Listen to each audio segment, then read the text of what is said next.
Hello friends, स्वागत है आपका फिर से हमारे चैनल ब्रिलियंस 53 में। तो हमने इसके प्रीवियस लेक्चर नंबर 17 में सामाजिक अध्ययन पांचवें प्रश्न पत्र में हम लोग प्रश्न नंबर 39 तक पढ़े थे। तो जाइए, उसका लिंक इस वीडियो डिस्क्रिप्शन बॉक्स में टेलीग्राम जुड़ के पीडीएफ डाउनलोड कर सकते हैं। जो भी फर्स्ट और सेकंड सेमेस्टर वाले प्रशिक्षु हैं उनके साथ हमारे चैनल को शेयर कर देंगे, क्योंकि मैंने पूरा प्रीवियस ईयर राजन सीरीज हुआ या पवन सीरीज और सारे प्रीवियस ईयर क्वेश्चन मैंने प्रैक्टिस करवा दिए है और पढ़ा दिए है। तो जाइए, आप लोग वहाँ से अपना फर्स्ट और सेकंड सेमेस्टर की तैयारी कर सकते हैं।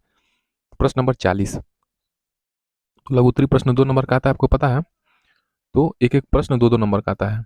तो मुहम्मद बिन तुगलक, तो ये तुगलक वंश की बात कर रही है। तो मुहम्मद बिन तुगलक ने अपने शासनकाल में कौन कौन सी योजनाएं लागू की। तो मुहम्मद बिन तुगलक ने अपने शासनकाल में कौन कौन सी योजनाएं लागू की। तो मुहम्मद बिन तुगलक, तो चलिए देखते हैं इसका शासनकाल कब से रहा।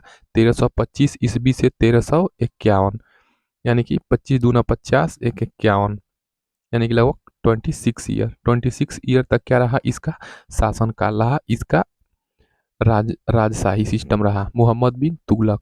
1325 से 1351, लगभग 26 साल। आप बस ये याद रख लीजिए, 1325 में इसका राज्यारोहण हुआ और इसमें 26 जोड़ दीजिए तो इसका क्या हो जाएगा, लास्ट टाइम निकल जाएगा, तो 1351। तो गयासुद्दीन तुगलक की मृत्यु के पश्चात, तो मुहम्मद बिन तुगलक से पहले कौन मरा, गयासुद्दीन तुगलक। इसकी मृत्यु के पश्चात उसका पुत्र मुहम्मद बिन तुगलक। तो मुहम्मद बिन तुगलक क्या है, लड़का है किसका, गयासुद्दीन तुगलक का। गयासुद्दीन तुगलक क्या है, फादर है, और ये सन है। तो सन 1325 ईस्वी में दिल्ली का सुल्तान बना। तो मुहम्मद बिन तुगलक 1325 में कब बना, दिल्ली का सुल्तान बना। तो याद रखेंगे, दिल्ली का सुल्तान बना सबसे पहले। उसने 26 वर्ष तक शासन किया। ठीक है। मुहम्मद बिन तुगलक ने साम्राज्य की प्रगति और सुव्यवस्था के लिए निम्नलिखित नई योजनाएं लागू की। पहला क्या किया मुहम्मद बिन तुगलक ने, तो दोआब कर में वृद्धि कर दिया। तो तुगलक ने गंगा एवं यमुना के मध्य की भूमि, जिसे दोआब कहते थे, वहां भूमि कर लगा करके उसने क्या किया, वृद्धि कर दी और कई अन्य कर भी लगा दिए मोहम्मद बिन तुगलक ने। दूसरा, राजधानी में परिवर्तन किया मोहम्मद बिन तुगलक ने। तो मोहम्मद बिन तुगलक ने अपनी राजधानी में बदलाव भी किया था। तीसरा, तांबे की मुद्रा का चलन। तो जो भी तांबे की मुद्रा का चलन ये मोहम्मद बिन तुगलक ने लाया। तो मोहम्मद बिन तुगलक ने तांबे की मुद्रा चलाई थी अपने शासनकाल में। कब, 1325 ईस्वी में दिल्ली के गद्दी पर मोहम्मद बिन तुगलक बैठा, उसके पिता गयासुद्दीन तुगलक की मृत्यु के पश्चात।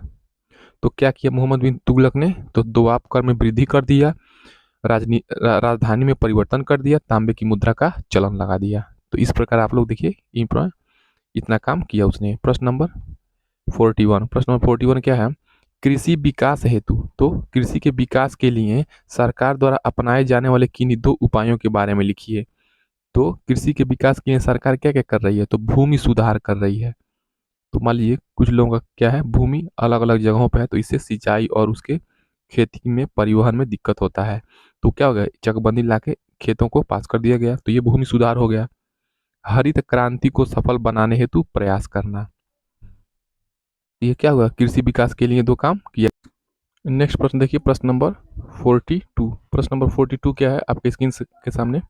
प्रश्न नंबर 42, हमारे देश के लिए संविधान क्यों महत्वपूर्ण है। तो ये तो आपको नॉर्मल क्वेश्चन है, बना करके लिख सकते हैं। आपको संविधान से क्या क्या लाभ है और हमारे देश में जो संविधान से क्या क्या फायदे हैं, ये आपको तो पता है। तो हमारा देश एक क्या है, विशाल देश है, बहुत बड़ा देश है हमारा। इसमें विभिन्न जाति धर्म तथा संस्कृति के लोग रहते हैं।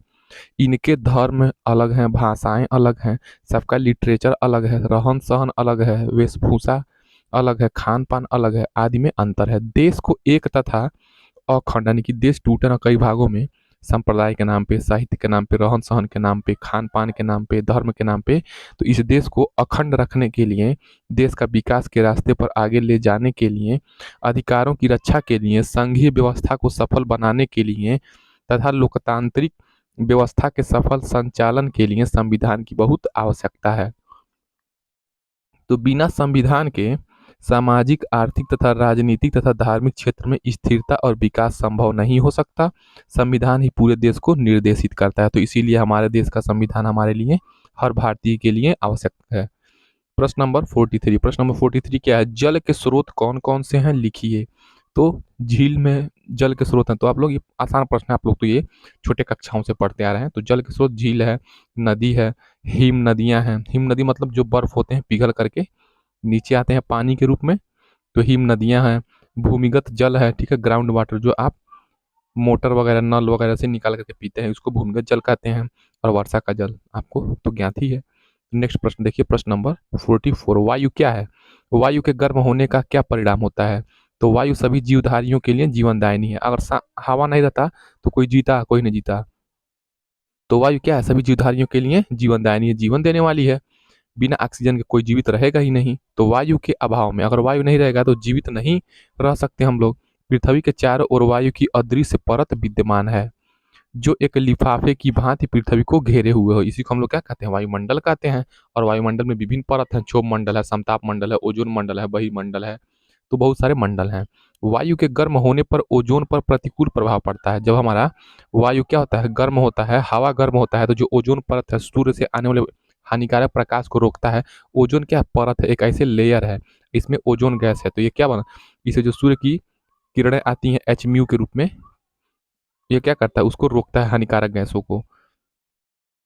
इसीलिए ओजोन पर क्या होगा? जब गलत प्रभाव पड़ेगा, कब? जब वायु गर्म होगा।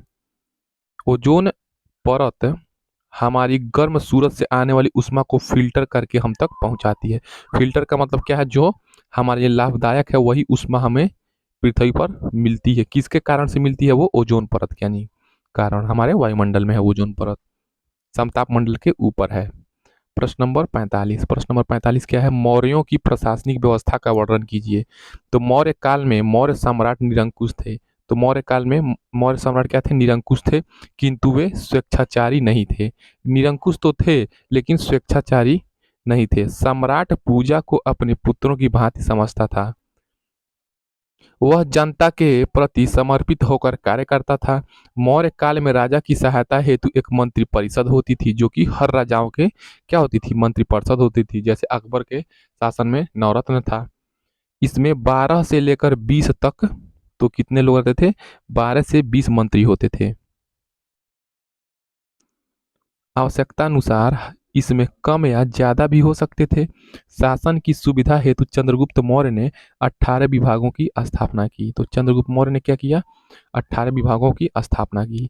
मौर्य काल में अनेक प्रांत थे। तो मौर्य काल में क्या थे? अनेक प्रांत थे। प्रांत अनेक मंडलों में बांटा गया था। तो प्रांत किस में बटा था? मंडलों में। तो देखिए मौर्य काल में कैसे बंटवारा था मंत्रिपरिषद का? तो प्रांत था, उसके बाद मंडल था, तो प्रांत के बाद मंडल, प्रांत मंडलों में था। और मंडल में कौन शासन करता था? मौ से मंडल और मौ से महामात्य। मंडल में क्या? महामात्य शासन करते थे नगरों एवं गांवों का। तो इसके बाद क्या आता था? नगर। प्रांत के बाद मंडल, मंडल के बाद नगर, नगर के बाद गांव। ठीक है। नगरों एवं गांवों का प्रबंध पृथक से किया गया था। इस समय की न्याय व्यवस्था सुगठित थी। ठीक है। दंड विधान भी कठोर था, इसलिए अधिक अपराध नहीं होते थे। तो मौर्य काल का ये प्रशासनिक व्यवस्था था, जिसमें क्या था? प्रांत था, प्रांत, प्रांत के बाद आपका मंडल, मंडल के बाद नगर, नगर के बाद गांव। ऐसे क्या था? विभाजन था। सबसे उच्च क्या था? प्रांत था। और उस मंडलों में जो महामात्य थे क्या थे? मुख्य अधिकारी थे। महामात्य क्या थे? मुख्य अधिकारी थे। ये मौर्य प्रशासनिक व्यवस्था का वर्णन हो गया। तो चलिए नेक्स्ट प्रश्न हम लोग पढ़ते हैं। नेक्स्ट प्रश्न 46। प्रश्न नंबर 46 क्या है? गुप्तकालीन प्रमुख बंदरगाह कौन सा था? तो ताम्र लिपि, जो ताम्र लिपि, ताम्र मतलब तांबे की लिपि, यानी कि तांबे की जो धातु होगी उस पे कुछ लिखा गया था। तो ताम्र लिपि गुप्त काल का अच्छा बंदरगाह था। जो ताम्र लिपि था वो गुप्त काल का अच्छा बंदरगाह था। तो ताम्र लिपि बंदरगाह का नाम है जहां से विदेशी व्यापार होता था। नेक्स्ट प्रश्न 47। दक्षिण के मंदिरों की विशेषताएं लिखिए। तो दक्षिण के मंदिरों में गुहा मंदिर चट्टानों को काट कर बनाए गए थे। तो दक्षिण के जो मंदिर गुहा मंदिर था वो पत्थरों को काट काट के सांचा ढाला गया था। मंदिरों की मूर्तियों पर गांधार कला का प्रभाव था। तो जो मंदिर की मूर्तियां हैं दक्षिण भारत में, गांधार कला का प्रभाव रहता है। दक्षिण के मंदिरों में पत्थरों का प्रयोग किया गया है। चौथा, दक्षिण के मंदिरों में खंभों का प्रयोग बहुत किया गया है। नेक्स्ट प्रश्न, प्रश्न नंबर 48। प्रश्न नंबर 48 क्या है? प्रश्न नंबर 48 है, विश्व के महाद्वीपों का वर्णन प्रस्तुत कीजिए। विश्व के महाद्वीपों का वर्णन इस प्रकार है। तो चलिए एशिया महाद्वीप के बारे में पढ़ते हैं। 7 महाद्वीप। पहला एशिया महाद्वीप। तो एशिया विश्व का सबसे महत्वपूर्ण महाद्वीप है। संसार के सभी क्षेत्रफल के 1/3, तो संसार का जितना क्षेत्रफल है उसका 1/3 भाग का प्रतिनिधित्व एशिया महाद्वीप द्वारा किया जाता है। सभी एशिया महाद्वीप की अवस्थिति ग्लोब पर पूर्वी गोलार्ध में है। तो हमारा एशिया महाद्वीप कहाँ है? देखिए, ये ईस्ट है, ये वेस्ट है, ये नॉर्थ है, ये साउथ है। तो जो हमारा पूर्वी गोलार्ध है, ऐसे गोलार्ध बटा है, तो ये हमारा क्या है? पूर्वी गोलार्ध है। तो इसी में क्या है? इसी को हम लोग एशिया महाद्वीप कहते हैं। एशिया महाद्वीप, यूरोप महाद्वीप, तो ये क्या है? हमारा यूरोप महाद्वीप। ये सेकंड जो मैं बता रहा हूँ ये यूरोप महाद्वीप है। तो यूरोप महाद्वीप के यूराल पर्वत, एशिया महाद्वीप कहाँ है? कहाँ से कहाँ विस्तार है? तो यूरोप महाद्वीप के यूराल पर्वत जहाँ पर है तथा यूराल नदी द्वारा अलग किया जाता है। तो एशिया महाद्वीप कहाँ से अलग होता है? तो यूरोप महाद्वीप के जो यूराल पर्वत और यूराल नदी है उसके द्वारा अलग किया जाता है। कर्क रेखा एशिया महाद्वीप से गुजरती है, ये तो आप लोग सिंपली जानते हैं। दूसरा देखिए कौन सा महाद्वीप है? तो दूसरा है यूरोप महाद्वीप। तो यूरोप महाद्वीप की अवस्थिति यानी कि इसका पोजीशन, अवस्थिति मतलब पोजीशन, इसका यूरोप महाद्वीप की जो पोजीशन है एशियाई भूखंड के पश्चिमी भाग में है। मैंने आपको बताया है, देखिए ऐसे 4 भागों में, तो ईस्ट हो गया, ये वेस्ट। तो यूरोप महाद्वीप क्या है? यही पश्चिमी भाग में यूरोप महाद्वीप है। इस महाद्वीप की मुख्य विशेषता क्या है? 3 ओर से जलीय भाग। तो जो ये यूरोप महाद्वीप है, नीचे भी क्या है? हिंद महासागर और प्रशांत महासागर है, ठीक है। तो 3 ओर से जलीय भाग से क्या है? घिरा है। तो 3 ओर से जलीय भाग से घिरा है, यानी कौन सा? तो यूरोप महाद्वीप 3 ओर से जलीय भाग से घिरा है। एशिया एवं यूरोप महाद्वीप एक दूसरे से क्या संबंध है? संबंध है मतलब एक दूसरे से जुड़े हैं, क्योंकि यूराल पर्वत और यूराल नदी से अलग होते हैं। तीसरा देखिए अफ्रीका महाद्वीप। तो एशिया महाद्वीप के उपरांत अफ्रीका महाद्वीप का स्थान क्षेत्रफल में दूसरा है, ठीक है। पहला क्या है? पहला है एशिया महाद्वीप। एशिया महाद्वीप का क्षेत्रफल में क्या है? पहला पोजीशन है। और उसके बाद ए से एशिया और ए से अफ्रीका महाद्वीप। तो अफ्रीका महाद्वीप क्षेत्रफल के रूप दृष्टि से दूसरा स्थान पे है। विषुवत रेखा, ठीक है। विषुवत रेखा, कर्क रेखा तथा मकर रेखा इस महाद्वीप से गुजरते हैं। यानी कि अफ्रीका महाद्वीप से जो तीनों रेखा यानी कि भूमध्य रेखा, विषुवत रेखा को क्या कहेंगे? भूमध्य रेखा। तो जो आपका पृथ्वी के बीचों बीच वाली रेखा है भूमध्य रेखा कहते हैं। और कर्क रेखा और मकर रेखा ये तीनों अफ्रीका महाद्वीप से गुजरते हैं। विषुवत रेखा तो इस महाद्वीप के लगभग मध्य से गुजरता है। तो जो अफ्रीका महाद्वीप आप लोग मैप में देख लीजिएगा, तो विषुवत रेखा तो इस महाद्वीप के लगभग मध्य से गुजरता है। इस महाद्वीप का काफी बड़ा भूभाग उत्तरी गोलार्ध में स्थित है। तो जो अफ्रीका महाद्वीप है ये नॉर्थ नॉर्दर्न हेमिस्फेयर इसको कहते हैं, नॉर्दर्न हेमिस्फेयर। तो उत्तरी गोलार्ध यही है, ये वाला गोलार्ध। तो जो उत्तरी गोलार्ध है इसमें अफ्रीका महाद्वीप का मैक्सिमम भाग क्या है? इसी में स्थित है। अफ्रीका महाद्वीप में विश्व की सबसे लंबी नदी नील नदी स्थित है। तो अफ्रीका में महाद्वीप में ही क्या है? नील नदी सबसे लंबी नदी अफ्रीका महाद्वीप में स्थित है। और क्षेत्रफल की दृष्टि से अफ्रीका महाद्वीप दूसरे पोजीशन पे है। चौथा देखिए उत्तरी अमेरिका। तो उत्तरी अमेरिका महाद्वीप, तो उत्तरी अमेरिका वैश्विक स्तर पर तीसरा सबसे बड़ा महाद्वीप है। तो देखिए पहला हमारा एशिया हो गया क्षेत्रफल की दृष्टि से, दूसरा हो गया अफ्रीका हो गया, और तीसरा हो गया अमेरिका। तो अमेरिका में कौन सा? तो पहले नॉर्थ आता है, ठीक है। तो नॉर्थ अमेरिका, यह दक्षिणी अमेरिका से एक संकरे स्थल से जुड़ा है, ठीक है। उत्तरी अमेरिका के जस्ट नीचे क्या है? दक्षिणी अमेरिका है साइड में। तो उत्तरी अमेरिका मान लीजिए ऊपर है, तो दक्षिण अमेरिका ऐसे क्या है? संकरे मार्ग से क्या है? जुड़ा है, जो पनामा स्थल संधि के नाम से जाना जाता है। तो उत्तरी अमेरिका और दक्षिणी अमेरिका एक संकरे भाग में ऐसे जुड़े हुए हैं, ठीक है। ऐसे ही है उनका स्ट्रक्चर। तो इसी को हम लोग क्या कहते हैं? पनामा जल संधि। इस महाद्वीप की अवस्थिति पूर्णतः पश्चिमी तथा उत्तरी गोलार्ध में है। तो उत्तरी अमेरिका कहाँ पे है? तो आपका उत्तरी अमेरिका कौन से गोलार्ध में है? देखिए उत्तरी अमेरिका आपका पश्चिमी गोलार्ध और उत्तरी गोलार्ध। तो उत्तरी गोलार्ध आपका ये हो गया, उत्तरी में भी पश्चिमी यानी कि यहाँ पे है आपका जस्ट नीचे यहाँ पे। देखिए उसके बाद पांचवा क्या है, दक्षिणी अमेरिका। तो महाद्वीप का अधिकतर भाग दक्षिणी गोलार्ध में अवस्थित है। तो दक्षिणी अमेरिका क्या है, दक्षिणी गोलार्ध में है। इस महाद्वीप में ही विश्व की सबसे लंबी पर्वतमाला एंडीज का विस्तार है। तो दक्षिण अमेरिका में क्या है, एंडीज का विस्तार है। आप लोग अलग से अगर इसका वीडियो चाहते हैं महाद्वीपों के बारे में विस्तार से अध्ययन करना, वैसे 2 नंबर में इतना कितना लिखेंगे, इतना इनफ है। आपको और भी एक्स्ट्रा नॉलेज है तो जोड़ सकते हैं। छठवां देखिए, ऑस्ट्रेलिया महाद्वीप। ऑस्ट्रेलिया एक द्वीपीय महाद्वीप है। ऑस्ट्रेलिया क्या है, एक द्वीपीय महाद्वीप है। ऑस्ट्रेलिया विश्व का सबसे छोटा महाद्वीप है। ऑस्ट्रेलिया महाद्वीप क्या है, विश्व का सबसे छोटा महाद्वीप है जो पूर्णतया दक्षिणी गोलार्ध में अवस्थित है। यह चारों ओर महासागरों एवं सागरों से अस्थायी रूप से आवृत है ऑस्ट्रेलिया, और विश्व का सबसे छोटा महाद्वीप है।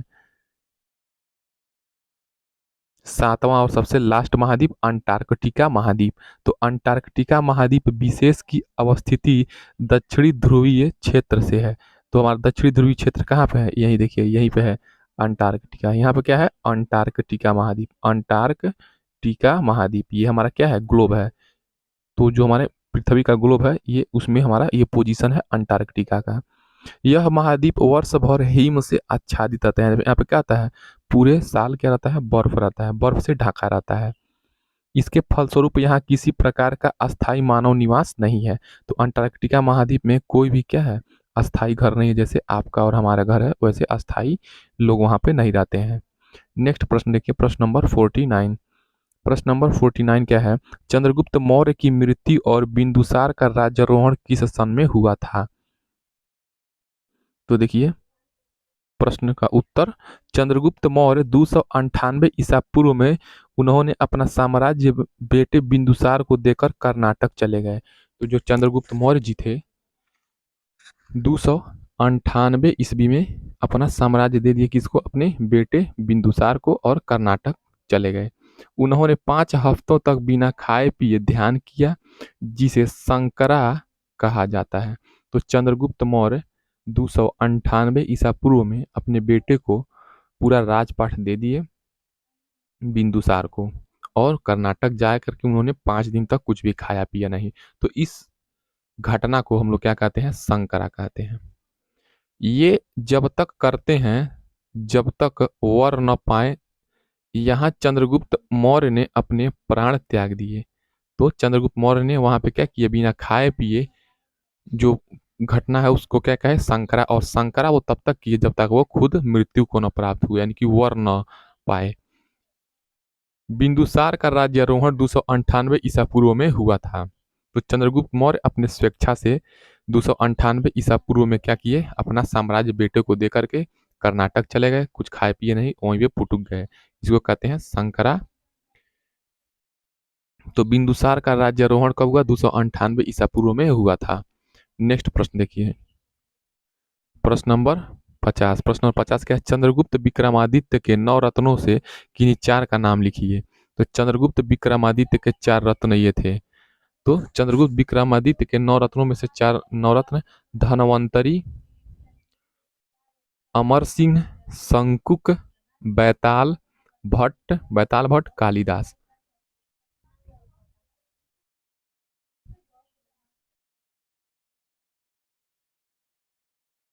तो चंद्रगुप्त विक्रमादित्य के 4 रत्न कौन थे, धनवंतरी थे, अमर सिंह थे, शंकुक थे, बैताल थे, भट्ट, कालिदास। नेक्स्ट प्रश्न 51। प्रश्न नंबर 51 क्या है, विशाख दत्त के द्वारा लिखित 2 नाटकों का नाम लिखिए। तो विशाख दत्त ने मुद्रा राक्षस, देवी चंद्रगुप्तम नामक 2 नाटक लिखे हैं। तो विशाख दत्त ने कौन से 2 नाटक लिखे हैं, मुद्रा राक्षस, देवी चंद्रगुप्तम। याद रखेंगे, मुद्रा राक्षस, देवी चंद्रगुप्तम। बार बार रिवाइज करेंगे तो याद हो जाएगा। प्रश्न नंबर 52। राजपूत कालीन पूर्वी भारत के 4 प्रमुख मंदिरों के नाम लिखिए। तो राजपूत कालीन पूर्वी भारत के 4 मंदिर ये थे, लिंगराज मंदिर, जगन्नाथ मंदिर, सूर्य मंदिर कोणार्क का, जैन मंदिर राजस्थान के आबू पर्वत पर है। तो लिंगराज मंदिर याद रखेंगे, जगन्नाथ मंदिर, सूर्य मंदिर, जैन मंदिर, ये राजस्थान के आबू पर्वत पर है। नेक्स्ट प्रश्न देखिए 53। प्रश्न नंबर 53 क्या है, भूकंप किसे कहते हैं। भूकंप की तीव्रता नापने के लिए किसका प्रयोग होता है। तो भूकंप देखिए, जब आंतरिक शक्तियों के कारण, ठीक है, जब आंतरिक शक्तियों के कारण भूपटल जो प्लेटें हैं पृथ्वी की सतह अचानक कंपित यानी कि वाइब्रेट होती हैं तो उसे भूकंप कहा जाता है। भूकंप नापने का यंत्र क्या होता है? तो भूकंप नापने का यंत्र होता है सिस्मोग्राफ। भूकंप मापी यंत्र, हिंदी में नाम है भूकंप मापी यंत्र और इंग्लिश में सिस्मोग्राफ। मापन की इकाई क्या है? Richter scale. जो मात्रक है भूकंप मापने का मात्रक, जैसे लंबाई का मात्रक क्या है? मीटर है, उसी प्रकार भूकंप का मात्रक क्या है? रिक्टर स्केल है। नेक्स्ट प्रश्न 54, प्रश्न नंबर 54 देखिए क्या है। अपशिष्ट किसे कहते हैं? तो फैक्ट्रियों तथा कारखानों से निकलने वाला व्यर्थ पदार्थ यानी कि जो खराब हो पदार्थ क्या है? अपशिष्ट है। अपशिष्ट यानी कि कचरा, कूड़ा करकट, कचरा। अतः उपभोग करने के पश्चात यानी कि किसी भी चीज का उपभोग कर ले रहे हैं उसके पश्चात जो चीजें शेष बचती हैं, जो यूज नहीं हो पाती हैं, खराब हो जाती हैं, अपशिष्ट पदार्थ कही जाती हैं। नेक्स्ट प्रश्न 55, प्रश्न नंबर 55 क्या है? प्रश्न नंबर 55 है, संविधान के निर्माण में कितना समय लगा? यह संविधान सभा द्वारा कब पारित किया गया? तो संविधान निर्माण में हमारा संविधान 26 जनवरी 1950 को लागू हुआ था। इसे बनाने में 2 वर्ष 11 माह 18 दिन का समय लगा था। तो सोचिए 2 वर्ष 11 माह 18 दिन का समय लगा था। नेक्स्ट प्रश्न देखिए, प्रश्न नंबर 56, प्रश्न नंबर 56 क्या है? मौलिक अधिकार किसकी निरंकुशता पर रोक लगाते हैं? तो मौलिक अधिकार किसी भी राष्ट्र के द्वारा अपने नागरिकों को प्रदान किए जाते हैं। यह सरकार की निरंकुशता पर रोक लगाती है। अगर मौलिक अधिकार फंडामेंटल राइट न रहे तो क्या होगा? व्यक्ति का जो मौलिक अधिकार है छीन जाएंगे, जैसे रहने खाने के लिए, उसको अपनी बात को, फ्रीडम ऑफ एक्सप्रेशन, अपनी स्पीच को रखने के लिए, पढ़ने के लिए, शिक्षा के लिए, ये सारी निरंकुश शासन क्या करेंगी? आपके ऊपर मौलिक अधिकार छीन लेंगी। इसीलिए मौलिक अधिकार संविधान में लाया गया जो निरंकुशता पर रोक लगाती है। प्रश्न नंबर 57, 57 क्या है? भारतीय अर्थव्यवस्था की 3 आधारभूत विशेषताएं लिखिए। तो भारतीय अर्थव्यवस्था की क्या विशेषता है? पूंजीवादी अर्थव्यवस्था है, समाज के कल्याण को ध्यान में रखने वाली अर्थव्यवस्था है, राजनीतिक दलों और सत्ता एवं प्रशासन से प्रभावित अर्थव्यवस्था है। तो राजनीतिक दल भी हैं, सत्ता भी है और प्रशासन भी है, इससे प्रभावित अर्थव्यवस्था है। नेक्स्ट प्रश्न देखिए 58, प्रश्न नंबर 58 क्या है? सेना के संगठन में अलाउद्दीन ने क्या क्या सुधार किए? तो खिलजी वंश में जो अलाउद्दीन खिलजी था उसने सेना के संगठन के लिए, क्योंकि सेना से ही ये क्या करते थे, राजा महाराजाओं को हरा करके अपना गद्दी हथियाते थे। तो सेना के संगठन में अलाउद्दीन ने क्या क्या सुधार किए? तो अलाउद्दीन खिलजी ने कई राज्यों पर विजय प्राप्त की थी। उसकी विजयों का श्रेय उसकी सुसंगठित सेना को जाता है। तो जो भी इतिहास में बहुत ज़्यादा लंबे समय तक शासन किया है वो क्या है? सुसंगठित सेना है। उसकी सेना, उसकी आर्मी क्या है? बहुत वेल डिसिप्लिन्ड और बहुत ताकतवर रही है। अलाउद्दीन ने एक विशाल अस्थायी सेना का संगठन किया था। उसकी सेना में 4,75,000 सैनिक थे। तो अलाउद्दीन खिलजी की सेना में 4,75,000 सैनिक थे। उसके यहाँ सैनिकों को नियुक्ति उनकी घुड़सवारी, शस्त्र चलाने की योग्यताओं के आधार पर की जाती थी। तो उसके सैनिकों में भर्ती कैसे होती थी? जो अच्छा घुड़सवार होता था, क्योंकि युद्ध में घुड़सवारी आएगी तभी क्या होगा? शत्रु को हरा पाएंगे और शस्त्र चला पाएंगे। तो सैनिकों के हुलिया का पूरा विवरण रखा जाता था।